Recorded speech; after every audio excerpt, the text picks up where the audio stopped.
아멘. 여러분은 요즘에 무엇이 제일 무섭습니까? 저는 제 자녀들이 너무나 빨리 자라는 것이 무섭습니다.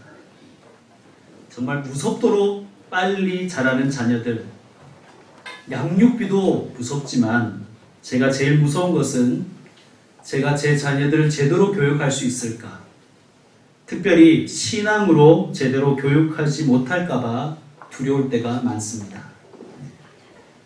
자녀는 부모의 거울이라고 하지 않았습니까? 자녀들이 부모의 인격과 삶을 그리고 그 신앙을 그대로 보고 배울 터인데 제가 자녀들에게 제대로 된 거울이 되지 못할까봐 그것이 두렵습니다. 오늘 본문에는 실패한 아비가 등장합니다. 그의 이름은 엘리입니다. 엘리는 당시의 사사이며 대제사장이었습니다. 사사는 정치적으로 봤을 때 최고의 지도자입니다. 오늘날 대통령 같은 거예요. 대제사장은 종교에 있어서 최고 지도자입니다.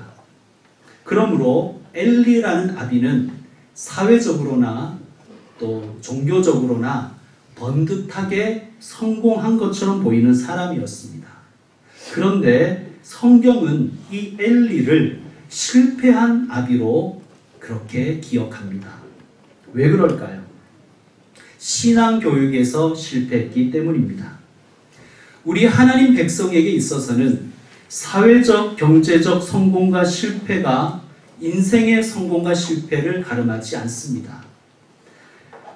먼저 그리스도인은 가족에게 인정을 받아야 돼요. 남편으로서 아내에게, 또 아내로서 남편에게, 또 부모로서 자녀들에게, 자녀로서 부모에게 인정받는 것이 그리스도인으로서 성공한 인생을 사는 것입니다. 그런데 그것보다 더 중요한 것이 있는 게 그게 뭐냐면 하나님께 인정받는 거예요. 하나님이 너 참 잘했구나, 너 참 훌륭하구나, 너 참 성공했구나 하시는 것이 참된 성공이라는 것입니다. 오늘 본문 12절에 보시면 이렇게 기록되어 있습니다. 엘리의 아들들은 행실이 나빠. 엘리의 아들들이 행실이 나빴대요. 이 말씀을 원어로 직역하면 무섭습니다. 이렇게 되어 있습니다. 엘리의 아들들은 벨리알의 아들들이었다. 여러분, 벨리알 무슨 뜻인지 정확하는 모르겠지만 왠지 딱 듣는 순간 찝찝하잖아요. 이름 자체가 벨리알. 그렇지 않습니까? 뭔가 좀 더럽고, 그죠? 뭔가 이게 선뜻 정이 안 가는 그런 이름입니다. 이 벨리알의 뜻이 뭐냐 하면 이런 뜻이에요. 사탄, 마귀, 무가치함, 파괴, 악. 그러니까 이 성경을 정확하게 번역하면 이런 뜻이에요. 엘리의 아들들은 마귀의 자식들이었다. 하는 행동이 사탄의 자식처럼 행동하더라. 그들은 무가치한 인생이었다. 너무 슬픈 말씀 아닙니까? 여러분, 우리들은요, 교회 다니고 목사이고 장로이고 권사이고 집사이면 우리는 신앙생활을 잘하는 거라고 생각할 때가 있어요. 그런데 오늘 보니까요, 엘리는 대제사장이었고요. 지금 방금 엘리의 아들들은 벨리알의 자식이었더라 하는 이 엘리의 자식들은 대제사장의 아들들, 제사장들이었습니다. 오늘로 치면 목사, 장로였습니다. 그런데 하나님 뭐라 그러시냐면 그들은 마귀의 자녀였다. 하는 행동이 무가치했다. 그렇게 평가하시는 거예요. 여러분, 우리는 소원이 있어요. 내 아들과 딸이 육신적으로는 내 아들과 딸이지만 그의 영혼, 그의 영적으로는 하나님의 아들과 딸로 살기를 우리는 간절히 원합니다. 그런데 우리의 자녀들이 저 녀석은 사탄의 자식이야. 저 녀석은 마귀의 자녀야. 쟤는 무가치해. 라는 평가를 사람에게 들어도 슬픈데 하나님께 들으면 우리 인생이 어찌 복될 수가 있겠습니까? 엘리의 두 아들은 육신적으로는 엘리의 자녀였고 그들도 제사장이었습니다. 그러나 영적으로는 사탄의 아들이었고 마귀의 자식이었습니다. 어린이 주일을 맞은 오늘 다음 세대의 신앙 교육은 우리의 과제입니다. 여러분, 우리의 자녀들이 신앙을 가질 수 있을까요? 이 시대 가운데. 여러분, 우리의 핵심 질문은 이것입니다. 내 자녀를 누구의 자녀로 키울 것인가? 내 자녀를 마귀의 자식으로 키울 것인가? 하나님의 자녀로 키울 것인가? 정말 진지한 질문입니다. 하나님의 자녀로 키워야 되겠습니다. 그것이 우리의 기도요, 우리의 소망입니다. 자, 어떻게 해야 될까요?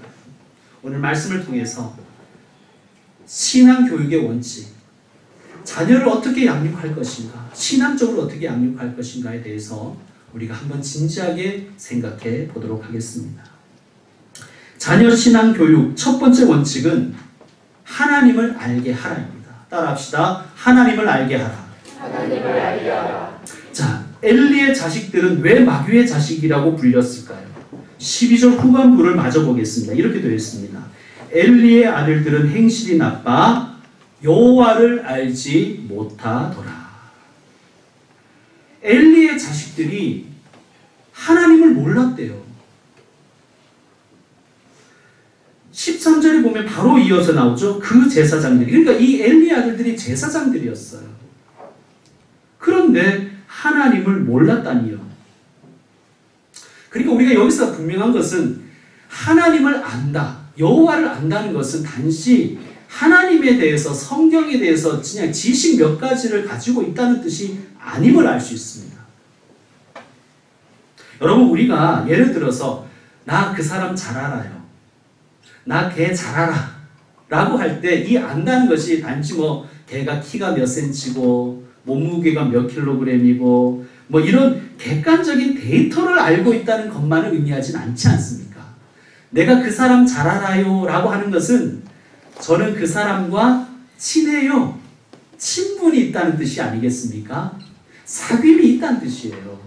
그러니까 엘리의 자녀들이 여호와를 알지 못했다는 것은 뭐 성경 지식이 부족했거나 하나님에 대한 무슨 정보가 부족했다는 뜻이 아니라 하나님과 안 친했다는 거예요. 하나님과의 사귐이 없다는 뜻이에요.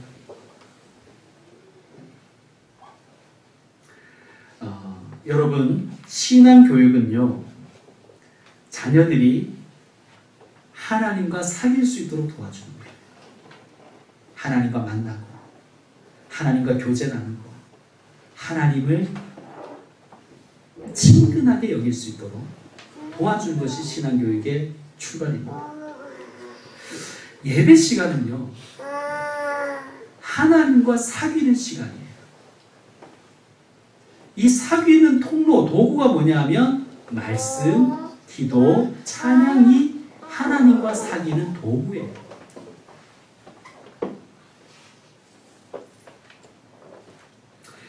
인간은 태어날 때부터 죄인입니다.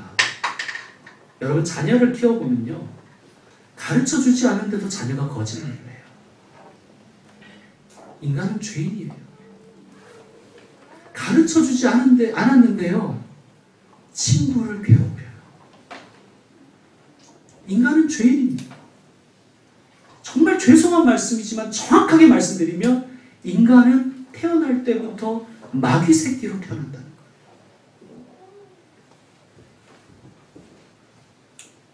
그런데 우리 안에 있는 이 어두움은 나의 힘으로 물리칠 수 있는 게 아니에요. 우리 안에 있는 이 어두움은 빛이 들어올 때만이 물러가요. 그러니까 하나님과 사귄다는 것은 빛이신 하나님이 나의 영혼 가운데 들어오셔서 내게 있는 어둠을 쫓아내신다는 뜻이에요. 우리는 거짓의 자녀들 아닙니까? 우리 안에 있는 거짓은 진리이시고 참되신 하나님이 우리 안에 들어오셔서 나와 사귀어주시고 내게 있는 거짓을 물리쳐 주실 때 하나님 안에서 우리는 사귐이 있을 수 있습니다. 우리 안에 있는 이 거짓과 이 어두움은 빛과 진리이신 예수님과 만나고 하나님과 사귈 때 우리가 비로소 그 마귀의 사슬로부터 해방되고 하나님의 뜻대로 살 수가 있는 것입니다. 하나님과의 사귐이 깊어질수록 사탄의 사슬이 끊어질 줄로 믿습니다. 하나님과의 사귐이 깊어지면 깊어질수록 우리를 억누르는 마귀의 공격을 물리치고 우리가 참된 승리를 할 수 있는 것입니다. 그러므로 우리는 우리의 자녀들이 하나님과 사귈 수 있도록 우리는 애써야 됩니다. 여러분, 부모들이 자녀가 좋은 친구 사귀게 하려고 얼마나 애를 씁니까? 기도도 하고요. 좋은 친구 사귈 수 있도록. 그죠? 신경 쓰고 돈도 쓰고 노력도 합니다. 그런데도 불구하고 나쁜 친구 사귀면 너무 속상하잖아요, 부모가. 여러분, 사람에게 있어서, 인생에 있어서 제일 중요한 친구, 하나님이십니다. 우리가 자녀가 육신의 친구 사귀는 것을 위해서도 그렇게 돈을 투자하고 신경을 쓰고 애를 쓰는데 정말 제대로 만나야 될 친구, 정말 고귀한 친구, 정말 소중한 친구, 복된 친구, 우리를 행복하게 해주는 친구, 예수님을 만나게 하기 위해서, 예수님과 사귀게 하기 위해서 여러분 무엇을 투자하고 계십니까? 기도하십니까? 돈을 투자하십니까? 신경 쓰십니까? 노력하십니까?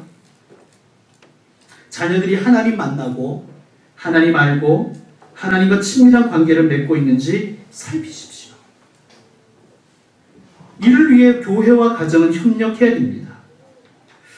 교회의 다음 세대의 신앙 교육, 이것이 우리의 목표입니다. 우리의 과제예요. 제가 교회 앞에서나 전도를 하거나 전화를 받아보면 가장 많은 질문 중에 하나가 그 교회는 유치부가 있습니까? 하는 질문이에요. 우리 교회가 2층이나 3층의 한 세대를 교육관으로 빨리 썼으면 좋겠습니다. 여러분, 이를 위해서 헌금도 하시고 기도하시고 도와주시길 바랍니다. 그리고 교회 학교를 좀 도와주세요. 점핑파크 갈 때 차도 운행해 주시고 찬조도 해주시고 기도도 해주시는 것도 중요하지만 제일 중요한 것은 물심양면으로 교사와 전도사님을 격려해 주는 거예요. 근데 교사와 전도사님에게 격려가 되는 게 뭐냐 하면 뭐겠어요? 예배 시간에 안 듣고 오는 거예요. 엄마들이 밥 차려서 제일 먼저 원하는 게 뭐예요? 밥 차려놨을 때 제일 먼저 원하는 거. 엄마 맛있게 먹었어요. 이런 말 별로 안 오네요. 맛없는데 굳이 나도 안 합니다. 밥 차려놓으면 경상도 사투리로 퍼뜨 가서 먹는 거예요. 밥 차려놨는데 그때 머리 감고 막 그런 속이 화딱지가 막 나는 밥을 몇 번을 차리는지 모르고. 따라합시다. 밥 차려놓으면 빨리 와서 먹자. 교회 교사들과 전도사님에게 해주시는 최고의 격려는 뭐냐 하면 애들을 빨리 보내주는 거예요. 빨리 보내주는 거예요. 전사님 수고했습니다. 사랑해요. 이런 말 안 해도 돼요. 그럼 입 빨린 얘기들. 안 하는 것보다 낫겠지만 빨리 보내주는 겁니다. 이번 여름에 초등부가 신앙 캠프에 참여합니다. 왜 이것을 참여하는가? 이 시간을 통해서 하나님 만나게 하기 위해서. 하나님과 조금이라도 친해지라고. 여러분, 아이들에게 우리 현실적으로 생각해 봅시다. 아이들에게 우리가 신앙교육하는 건 일주일에 몇 시간 정도 돼요? 여러분 개인적으로 집에서 몇 시간 정도 신앙교육 하십니까? 솔직히 교회 보내는 것밖에 없잖아요. 자, 교회 와서 우리 교회로 얘기 들면 중고등부와 초등부 10시부터 11시까지 신앙교육 받아요. 그리고 11시 반부터 12시 반까지 이 예배를 우리 같이 드려요. 기껏해도 2시간입니다. 2시간이에요. 근데 수련회를 가면요. 2박 3일 동안 있잖아요. 최소 30시간을 집중교육을 받는 거예요. 여러분, 이 시간을 통해서 심화학습이 되고 이 시간을 통해서 깊어질 수 있는 거예요. 그러니까 15주를 그냥 한 번에 몰아서 신앙교육 받는 거예요. 여러분, 물론 경제적으로 부담도 됩니다. 그런데요, 우리가 자녀들의 미래를 위해서 뭐 어학연수도 보내고 학원도 보내고 체험학습도 시키고 그렇게 우리가 투자를 하잖아요. 근데 캠프 6만원, 7만원 그거 아까워서 못 보낸다면 우리가 무슨 모르겠습니다. 그 캠프보다 더 신앙교육을 잘할 수 있는 분들은 안 보내셔도 돼요. 2박 3일 동안 이번 여름에 아이들의 신앙교육을 내가 해보겠다. 그런 분들은 안 보내셔도 돼요. 그래야죠. 그거는 부모가 해야 되는데 자신 없는 분들은 돈이라도 내십시오. 보내기라도 하십시오. 그것이 신앙교육의 출발입니다. 여러분, 하나님을 모르는데 많이 배운 사람, 하나님을 모르는데 돈을 많이 버는 사람, 그는 큰일을 할 사람이 아니라 큰일을 낼 사람입니다. 여러분, 우리 아이들이 큰일 낼 사람이 아니라 큰일 할 사람 되어야 되지 않겠습니까? 하나님 알게. 신앙교육의 두 번째 원칙은, 첫 번째가 하나님 알게 하라죠. 두 번째 원칙은 신앙의 본이 되라입니다. 따라합시다. 신앙의 본이 되자. 신앙의 본이 되자. 오늘 본문 13절에서 16절에 보면 엘리의 두 아들의 비행이 나와요. 얼마나 이 아들들이 이 마귀짓을 하냐면요, 사람들이 하나님께 드린 제사 그 고기를 갈고리를 가지고 건져 먹었다는 거예요. 하나님께 드리기도 전에 수육을 건져 먹었다는 거예요. 그런데 이게 자꾸 먹으니까 질리잖아요. 그러니까 어떻게 했다는 거예요? 꽃등심, 갈비살, 치맛살 이런 거 삶으면 맛없잖아요. 이건 기름이 싹 마블링 좋은 거 이렇게 구워 먹어야 되는데 막 삶아버리고 이러니까 뭐라 그래 지금 읽어보니까, 야, 삶기 전에 먼저 가져와. 날 것으로 가져와야 돼. 내가 마블링 좋을 때 갈비살 좀 구워 먹자.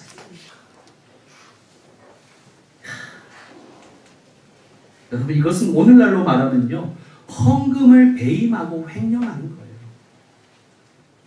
자, 그래서 17절에 그런데 뭐라 그러냐면요, 우리 17절 말씀 다시 한번 읽어봅시다. 시작.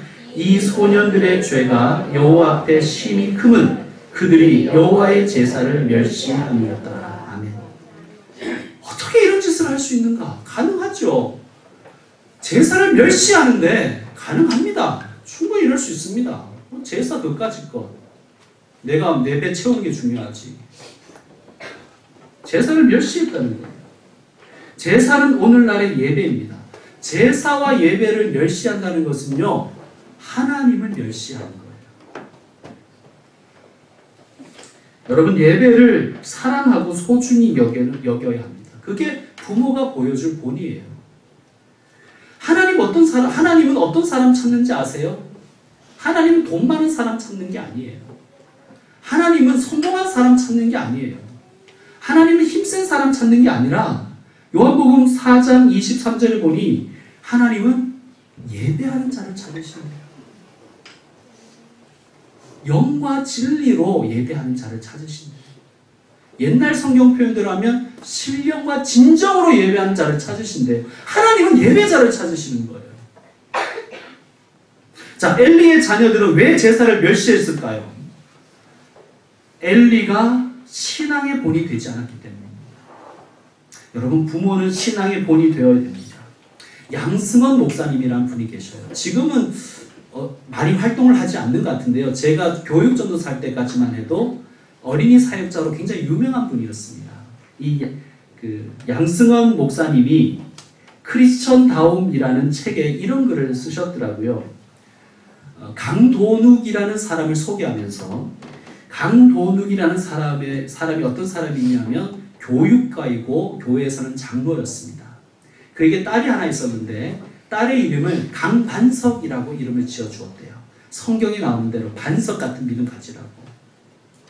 그리고 그 동네에 교회를 열심히 잘 다니는 김형직이라는 총각을 중매해줘서 가정을 꾸미게 해주었대요.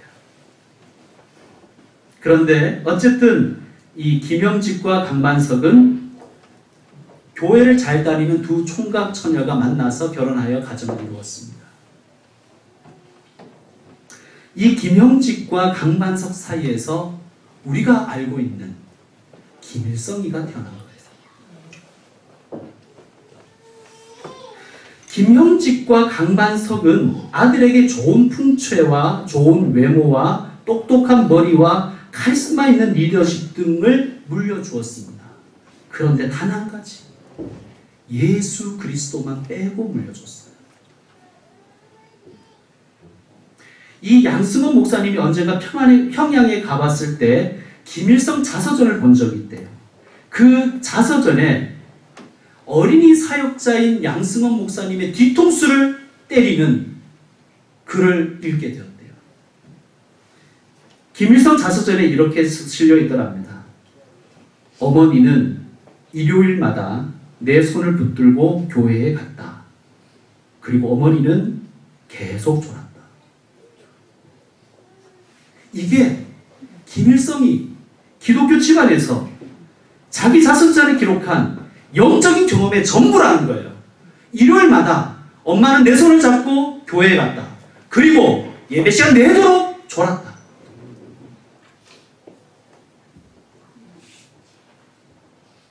부모 여러분, 그리고 기성세대 여러분, 아이들은 안 보는 것 같지만 다 보고 있습니다. 제가 목회를 해보니까요, 교인들은 안 보는 것 같은데 다 보고 있더라고요, 목사들.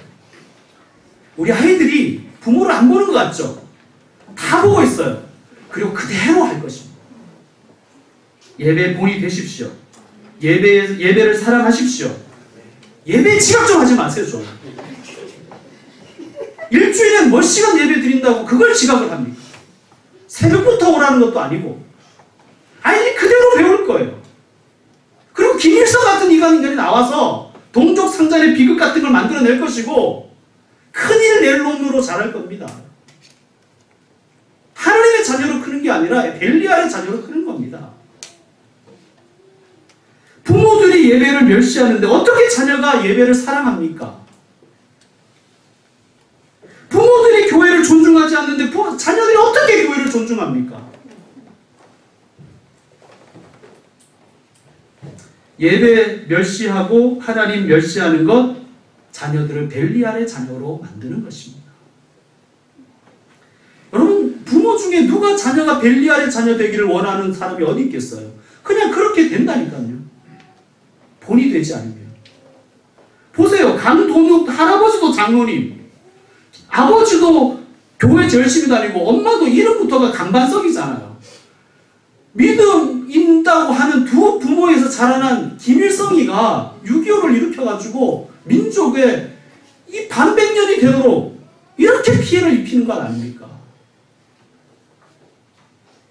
엘리가 본이 되지 못했다는 것을 성경은 증명하고 있는데요. 성경에는 어떤 사람의 행동과 내면을 그 사람의 어떤 행동을 묘사하면서 그 사람의 신앙의 상태를 설명할 때가 있어요. 우리 사무엘상 1장 한번 보십시다. 오늘 2장 이후에 1장을 한번 보시면 9절 말씀. 9절 말씀 같이 한번 읽겠습니다. 시작. 그들이 실로에서 먹고 마신 후에 한나가 일어나니 그때에 제사장 엘리는 여호와의 전 문설주 곁 의자에 앉아 있었더라. 아멘. 자, 여기에 보면요, 사무엘의 어머니 한나는 일어섭니다. 한나에게는 괴로움이 많은 그런 환경이 있었습니다. 그런데 한나는 하나님을 향하여 일어나요. 그런데 엘리는요, 계속 앉아있는 거예요. 이것은 한나와 엘리의 영적인 상태를 극명하게 비교하는 것입니다.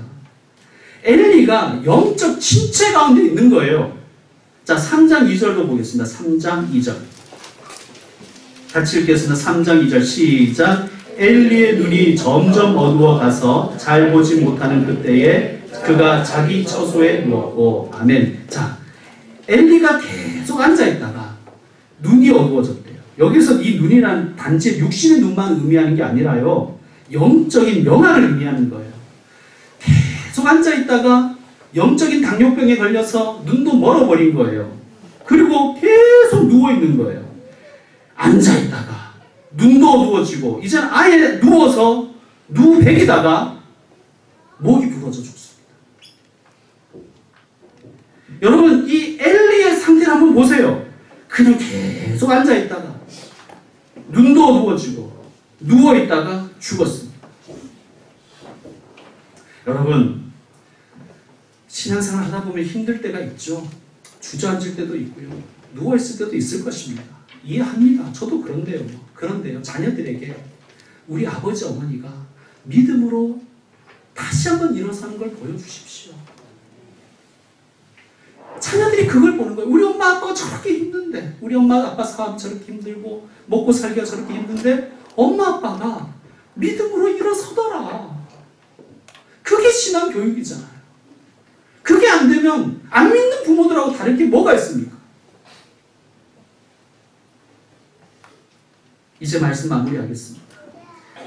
2장 29절에 보면요, 하나님께서 엘리를 이렇게 책망하세요. 2장 29절 한번 같이 한번 읽읍시다. 시작. 너희는 어찌하여 내가 내 처소에서 명령한 내 재물과 예물을 밟으며 내 아들들보다 나보다 더 중히 여겨 내 백성 이스라엘이 드리는 가장 좋은 것으로 너희들을 살찌게 하느냐. 아멘. 이게 무슨 뜻이냐면요, 엘리에게 이렇게 책망하시는 거예요. 너는 너의 아들들을 나보다 더 중히 여겼다. 여러분, 너무 소중한 자녀들이에요. 눈에 넣어도 아프지 않아요.